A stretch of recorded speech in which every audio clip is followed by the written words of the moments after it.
BBA, BCA, BCom Computers, 100% placement guarantee. I create Degree College, Kukatpalli, Hyderabad. నమస్తే రమగారు. నమస్తే జయ. రమగారు, రామాయణంలో ప్రతి ఘట్టం కూడా చదవవలసింది, నేర్చుకోవాల్సింది, వినవలసింది, ఆచరించాల్సింది. అలాంటి ఘట్టాల్లో ముఖ్యమైనది ప్రత్యేకమైన ఘట్టం ఏదన్నా ఉంటే ఒకటి చెప్పుకుందామండి. చాలా ప్రత్యేకతలు జయ రామాయణానికి. ఉమా సంహిత అనే ఒక పుస్తకం ఉంది. ఉమా సంహితలో ఈ సంహితలో ఏం చెప్పబడ్డాయంటే రామాయణం నుంచి కొన్ని ఘట్టాలు కొన్ని సమస్యలకి సమాధానాలుగా చెప్పబడ్డాయి. సకలార్థ సిద్ధి రామాయణం లేదా సర్వార్థ సిద్ధి రామాయణం పేరుతోటి ఒక పుస్తకం ప్రింట్ చేశారు. నాకు తెలిసి మొదటిసారి ప్రింట్ అయినప్పుడు సకలార్థ సిద్ధి రామాయణం 71, 72 ఆ ప్రాంతాల్లో ప్రింట్ చేయబడింది మొదటిది. ఆ పురాతన పుస్తకం ఉంది మా దగ్గర, ఇట్లా ముట్టుకుంటే చిరిపోయేలాగుంది కానీ ఉన్నది. తర్వాత కూడా అవి ప్రింట్ అవుతూ వచ్చాయి. పురాతన ప్రింట్లో ఇంకో కొంచెం విశేషంగా చాలా రామాయణం ఎంత గొప్పదో అవంతా బాగా రాశారు. తర్వాత పుస్తకాలు కొంచెం తగ్గించారు, ప్రింట్ ఖర్చు తగ్గించి చిన్న పుస్తకం వేశారు. దాంట్లో ప్రత్యేకంగా కొన్ని ఘట్టాలు కొన్నిటికి మన కుమారులకి పిల్లలకి మంచి బుద్ధి కలగాలనుకో శ్రీరామ గుణవర్ణనం చదువుకోండి. మీకు ఏదో సమస్యలు వస్తాయి, పరశురామ పరాజయం చదువుకోండి. సంతానం కావాలి, పుత్రకామేష్టి చదువుకోండి. ఇట్లా చెప్పబడ్డాయి అన్నమాట. ఇవన్నీ ఎక్కడి నుంచి తీసుకున్నారు? వాల్మీకి రామాయణంలోని రకరకాల అయోధ్యకాండలో కొన్ని ఇవి అని అట్లా చెప్పారు. కొన్ని సర్గలు అయోధ్యకాండలో మొదటి 2 సర్గలు చదివితే పిల్లలకి సద్బుద్ధి కలుగుతుంది. రామ గుణవర్ణనమే. సీతా కళ్యాణ ఘట్టం, పట్టాభిషేక సర్గ, తర్వాత సుందరకాండలో కొన్ని ప్రత్యేకమైన సంగతులు. అయితే అందులో ఒక ప్రత్యేకమైన సంగతి ఏంటంటే సుందరకాండలోని త్రిజటా స్వప్నం చాలా ప్రత్యేకమైనది. ఈ త్రిజటా స్వప్నం ఎప్పుడు వస్తుంది? ఆంజనేయ స్వామి సీతాదేవిని చూసినప్పుడు ఆయన అశోకవనాన్ని వెతికాడు. మొత్తం లంకానగరం అంతా వెతికి సీతాదేవి ఎక్కడ కనపడక హనుమన్ నిర్వేదం కూడా ఒక ప్రత్యేకమైన సబ్జెక్టు. నాకు గుర్తుండి సుందరకాండలో 14వ సర్గ అట్లా అనుకుంటున్నాను. ఆయన చాలా దిగులు పడి, అయ్యో ఏమిటి నాకు కనపడలేదు, నేనేం చెప్పను, వెళ్ళి ఆమెను ఏమైనా వీళ్ళు చంపేశారా, నేను రాముడికి ఏం చెప్పను, వాళ్ళందరూ ఏమైపోతారు, ఒకళ్ళ తర్వాత ఒకళ్ళు అందరూ మరణిస్తారు, అందరూ అయిపోతారు, నేను ఇంక అక్కడికి వెళ్ళను, నేను వెళ్ళిపోయి తపస్సు చేసుకుంటా, ఇంకెక్కడికో వెళ్తా, నేను వెళ్ళకూడదు అనుకుంటాడు. దిగులు పడతాడు బాగా. హనుమన్ నిర్వేదం చాలా అద్భుతమైన ఘట్టం. ఇదేంటంటే మానసికమైన చిత్తచాంచల్యాలు కలిగినప్పుడు, మానసికమైన సమస్యలు, మనకే డిప్రెషన్ కానీ మనకే ఏదైనా మెంటల్ ఇష్యూస్ కొన్ని వస్తాయి కదా, ఆ వచ్చిన వాళ్ళు ఈ హనుమన్ నిర్వేదం చదువుకోమంటారు. ఈ హనుమన్ నిర్వేదం తర్వాత ఆయన అశోకవనాన్ని చూస్తాడు. చూసి అశోకవనం ఇదేంటి ఇంత అద్భుతంగా ఉంది, ఇక్కడ ఉందేమో అని వెళ్తాడు. అశోకవనంలోకి వెళ్తే ఒక చెట్టు కింద సించుపా వృక్షం కింద ఈవిడ కూర్చొని కనపడుతుంది. అప్పుడు ఈయన చెట్టు మీద ఉండగానే రావణాసురుడు వస్తాడు. ఆయన బోళ్ళంతమంది స్త్రీలతోటి పరివేష్టితుడుగా వచ్చి ఆమెని సీతాదేవిని నన్ను వివాహం చేసుకోమని, వెళ్తే చక్కగా ఉండు, నువ్వు హాయిగా ఉండొచ్చు, హాయిగా అనుభవించాలి, నువ్వు ఎందుకు ఇట్లా చేస్తున్నావని మాట్లాడతాడు. ఆమె పరమ దుఃఖంతో ఆయన నేను కాదంటుంది, వెళ్ళిపోమంటుంది, గడ్డిపోచను అడ్డం పెట్టుకుంటే నేను నీతో మాట్లాడినంటుంది. ఈమెని లైన్లో పెట్టండి అని ఇక్కడ చుట్టూతా ఉన్న రాక్షసులకి చెప్పి వెళ్ళిపోతాడు. చాలామంది రాక్షసీ గణంతో రాక్షస స్త్రీలతోటి కాపలా గాయపడుతూ ఉంటుంది ఆవిడ అక్కడ. అయితే ఉన్న వాళ్ళంతా బెదిరిస్తారు రాక్షస స్త్రీలు ఆమెని, నీకేమిటి, నీ భర్త ఎప్పుడో పోయాడు, ఓడిపోయాడు, నిన్ను అడవికి తీసుకొచ్చాడు, అతనితోటేమిటి, అతనేం లేదు, మానవుడు, అతను ఏమీ చేయలేడు, రావణాసురుడిని పట్టుకోవటం కష్టం, ఈయన చాలా శక్తిమంతుడు, త్రిలోకాధిపతి, దేవతలే ఈయన ముందు సాగిలపడతారు, ఆయన్ని ఒప్పుకోమని ఈ రాక్షస స్త్రీలంతా సీతాదేవిని బలవంత పెడతారు. ఇదంతా ఆంజనేయులు పైన కూర్చొని చెట్టు కింద వింటూ ఉంటారు. ఆమె దుఃఖంతో నేను చనిపోతాను, చచ్చిపోవటమే, చావే శరణ్యం, రాముడు రాలేడంటే ఇంకా నేను చేయగలిగేదేం లేదు, చచ్చిపోతానని, నేను ఆత్మహత్య చేసుకుంటానని ఆవిడ ఏడుస్తూ చెప్తుంది. కొంతమంది రాక్షస స్త్రీలు ఈమె సూసైడ్ చేసుకునే ప్రయత్నం చేయబోతోందని రావణాసురుడికి చెప్పడానికి పరిగెత్తారు. కొంతమంది ఏమో ఈమెను బెదిరించారు, ఇంత పిచ్చిగా మాట్లాడుతున్నావు, నువ్వు అనార్యురాలివి, తెలివిగల దానివి కాదు అని కేకలేస్తుంటారు. ఈ కేకలేసే టైంకి కొంతమంది ఈ పని చేసే ఉద్రేకంలో ఉన్నవాళ్ళు మాట్లాడుతున్నారు, కొంతమంది నిద్రపోతున్నారు, వాళ్ళు డ్యూటీ లేని వాళ్ళు పడుకున్నారు, ఈ డ్యూటీలో ఉన్న వాళ్ళు ఈవిని కేకలేస్తున్నారనమాట. ఈ నిద్రపోతున్న రాక్షసు స్త్రీలలో ఒక స్త్రీ నిద్రలేచింది. ఆమె పేరు త్రిజట. కొంచెం వృద్ధురాలుగా చూపిస్తారు. కొన్ని గాథల్లో విభీషణుడి కూతురు అని కూడా చెప్తారు.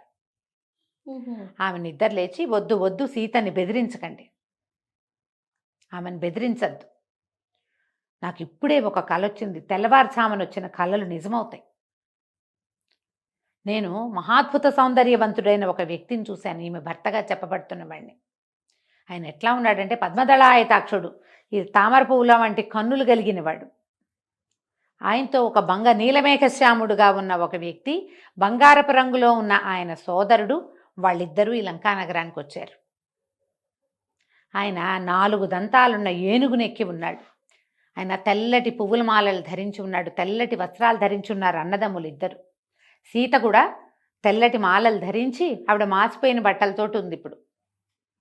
ఇప్పుడు నా కల్లో తెల్లటి మాలలు ధరించి, తెల్లటి వస్త్రాలు ధరించి, సౌందర్యవతిగా వెలిగిపోతూ భర్త చెయ్యి అందుకుని ఏనుగెక్కుతోంది. ఆయన ఏనుగెక్కించుకుంటున్నాడు. వాళ్ళు బంగారపు పుష్ప విమానాన్ని ఎక్కి ఉత్తర దిశగా వెళ్తున్నారు, ప్రయాణం చేస్తున్నారు ఎక్కడికో. అతను నడుస్తుంటే ఏనుగు కాదు నడుస్తున్నట్టు. అతను చాలా అద్భుతమైన వ్యక్తిగా ఉన్నాడు. తర్వాత హంసలు కట్టిన పల్లకిని ఎక్కి వస్తున్నారు వాళ్ళు. ఆ పల్లకి ఏమిటి, ఆకాశంలో ఎగురుతోంది. హంసలతో లాగబడుతున్నటువంటి తెల్లటివి. హంసలంటేనే అసలు హంస కల్లో కనపడిందంటే శుభసూచకం. తెల్లటిది కనపడితే మరీ మంచిది. హంసలు లాగుతున్న పల్లకి నెక్కొచ్చారు వాళ్ళు. ఆ పల్లకి ఈమె కూడా ఎక్కుతోంది. ఆయన 4 దంతాలున్న ఏనుగునెక్కాడు, ఈమె కూడా ఆ ఏనుగునెక్కింది భర్త చేయి పట్టుకుని ముందు. ఇది శుభసూచకం. ఈ పరిస్థితిలో ఉన్న స్త్రీలను గురించి ఇలాంటి కళ వస్తే వీళ్ళు గెలుపొందబోతున్నారు. ఆమెకి తన భర్త మీద నమ్మకం ఉంది బోల్డంతా, ఆయన వచ్చి తనని రక్షిస్తాడనుకుంటోంది. వీళ్ళేమో ఇంత అద్భుతంగా ఉన్నారు, హంసలున్న పల్లకి ఎక్కారు, ఏనుగునెక్కుతున్నారు. అన్న తమ్ముడు పక్కపక్కనే ఉన్నారు, తెల్లటి బట్టలు, శుభ్రవస్త్రాలు, అంటే పద్మమాలంకృతులుగా ఉన్నారు, తెల్లటి పువ్వుల దండలు ధరించి ఉన్నారు. అదంతా శుభసూచకమే. అయితే ఇందులో రావణాసురుడు ఎర్రటి బట్టలు ధరించి ఒళ్ళంతా నూనె పూసుకుని నూనె తాగుతున్నాడు. ఒక ఎర్రటి వస్త్రాలు కట్టుకున్న ఒక స్త్రీ రావణాసురుడిని నేల మీద ఈడ్చుకెళ్తోంది. తర్వాత కుంభకర్ణుడు, వీళ్ళంతా గాడిదల మీద ఊరేగుతున్నారు. వాళ్ళు నూనె కనపడకూడదు అసలు కల్లో, అలాంటిది నూనె తాగుతూ కనపడ్డాడు. నూనె రాసుకుని ఉన్నాడు రావణాసురుడు. అదే పేడలో మునిగిపోతున్నారు వాళ్ళు, రావణాసురుడు కుంభకర్ణుడు. అక్కడి నుంచి లంకానగరం అంతా దగ్ధమైపోతోంది. రాక్షస స్త్రీలంతా తైలం తాగుతూ, తైలం రాసుకుంటూ ఏడుస్తున్నారు. ఈమెమో హాయిగా నవ్వుతోంది భర్తతోటి. కళ ఎట్లా ఉంది, వీళ్ళకి అశుభంగాను వాళ్ళకి శుభంగాను కనపడుతోంది. ఈ లంకానగర వినాశనం తప్పదు. ఈమెను రక్షించడానికి ఈమె భర్త తప్పకుండా వస్తాడు. ఆమె చెప్తున్నదే నిజం. పైగా ఈమె సామాన్య స్త్రీ కాదు, భర్త వనవాసానికి వెళ్తుంటే అతని వెంటపడి అడవికి వచ్చిన స్త్రీ. ఎవరొస్తారు, ఆయనకి వనవాసం ఉంది, ఆయన ఒకటే వెళ్ళి ఉండొచ్చు. ఆ కష్టాలు నేను పడలేను బాబు, నా వల్ల కాదు, ఆ సినిమాకి నేను రాను, తలకాయ నొప్పి అంటారు. ఇప్పుడు ఆయనతో పాటు భర్తతో వెళ్దామనుకోరు, అది నాకు బోరని మానేస్తారు. అలాంటిది ఈమె అడవికే బయలుదేరింది, 14 సంవత్సరాలు తిరిగింది ఆయనతో పాటు అడవిలో పడి. అలాంటి స్త్రీ ఆమె మనసులో ఏదనుకుంటే అది అయిపోతుంది. ఈమెకి శుభం కలగబోతుంది. పైగా చూడండి సీతని, ఆమె కన్ను కొట్టుకుంటోంది, కన్ను అదురుతోంది, ఆమె భుజం అదురుతోంది, ఆమెకు శుభం జరగబోతోంది. మనకి చాలా కష్టాలు వస్తాయి, ఈమెను బాధించద్దు. రేపొద్దున ఈమెను బాధించిన ప్రతి వాళ్ళని రాముడు తన బాణాలతోటి నొప్పించక మానడు. అతను ఎంత యుద్ధవీరుడుగానూ ఉన్నాడు. ఆ పక్కనున్న బంగారపు రంగులో ఉన్నవాడు కూడా అట్లాగే ఉన్నాడు. అయితే ఒక మహావానరం ఒకటి ఈ లంకానగరాన్ని తగలబెడుతోంది. అది కూడా కళ కనపడింది. ఒక వానరం తగలబెడుతోంది. కోతి కూడా కల్లో కనపడకూడదు. ఆంజనేయ స్వామి అయినప్పటికీ అంటారు, ఇదే చెప్తారు. సీతాదేవికి ఆ పైకి చెట్టు మీదకి కళ్ళు చూసేసరికి ఆంజనేయుడు కనపడితే కళ అనుకుని ఆవిడ, అయ్యో కల్లో కోతి కనపడకూడదు, నా కోతి కనిపించిందని బెంగపెట్టుకుంటుంది ఆవిడ. అది నిజం అనిపించదు, క్షణం పాటు తన కల్లో ఉన్నాను అనుకుంటుంది. ఇలా త్రిజట చెప్తుంది ఈ సంగతి అంతా. రేపు త్వరలో లంకానగర నాశనం తప్పదు. రావణుడు పొరపాటు చేశాడు, అతనికి మరణం తథ్యం. ఆయన ఎర్రటి బట్టలు కట్టుకుని కనపడుతున్నాడు, నూనె తాగుతున్నాడు, నూనె రాసుకుంటున్నాడు ఒంటికి, గాడిదనెక్కుతున్నాడు. సార్వభౌమత్వాన్ని, త్రిలోకాధిపత్యం ఉన్నవాడు గాడిదనెక్కటం ఏమిటి? గాడిదనెక్కి కనపడుతున్నాడు, తమ్ముళ్లతో సహా కుమారులతో సహా సమస్తమైన జనాలు గాడిదల్ని ఒంటెల్ని ఎక్కి ఊరు వెళ్తున్నారు. వాళ్ళు అందరూ బురదలో పేడలో కూరుకుపోయి కనిపిస్తున్నారు. అందరూ నూనె తాగుతున్నారు, తాగి ప్రేలాపనలో మునిగి తేలుతున్నారు. వాళ్ళందరికీ మరణం తథ్యం. కాబట్టి సీతని బాధించద్దు, ఆమెను వదిలిపెట్టేయండి, ఆమెతో మాట్లాడద్దు. ఏది జరగాలనుందో అది జరుగుతుంది, తెల్లవారుసామున వచ్చిన కళ్ళలు నిజమవుతాయని ఆవిడ సీతకి దండం పెట్టిందట త్రిజట.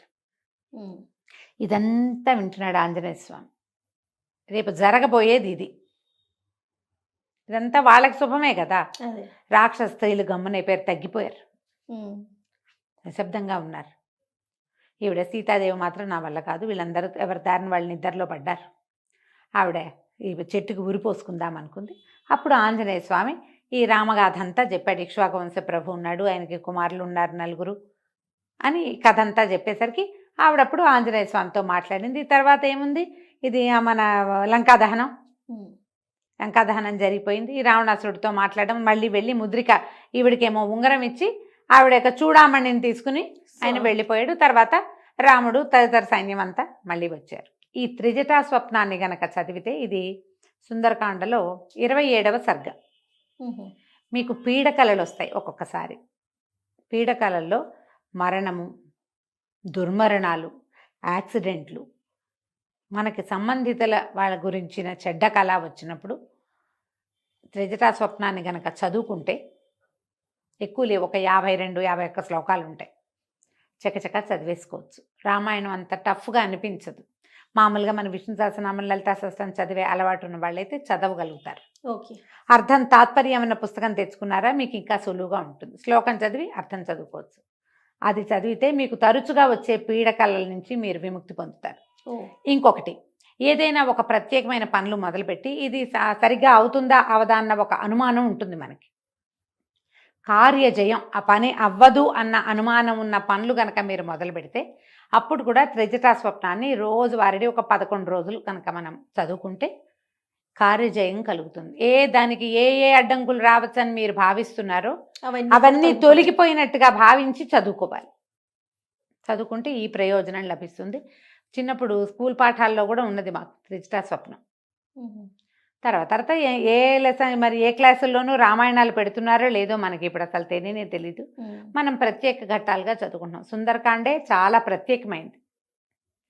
ఆంజనేయ స్వామి సముద్ర లంఘనం ఒకటి, తర్వాత ఏమో లంకాదహనము, సీతాదేవిది హనుమన్ నిర్వేదము, ఈ తర్వాత త్రిజటా స్వప్నము, తర్వాత ఈ ఆంజనేయ స్వామికి తోకకి నిప్పంటిచ్చారని తెలిసాక సీతాదేవి చదివేటువంటి 4 శ్లోకాలు అగ్నిదేవుని శాంతించమని చెప్పేవి, ఇవన్నీ ప్రత్యేకమైనవే సుందరకాండలో. మొత్తం సుందరకాండ పారాయణ చేయగలిగితే అమోఘంగా ఉంటుంది. ఇట్లా మీకు ఏమైనా పీడకలలు వస్తున్నాయి తరచుగా, బ్యాడ్ డ్రీమ్స్, సమాధానం లేదు వాటికి, అప్పుడు త్రిజటా స్వప్నం చదువుకోవచ్చు. తప్పకుండా. నమస్తే. నమస్తే.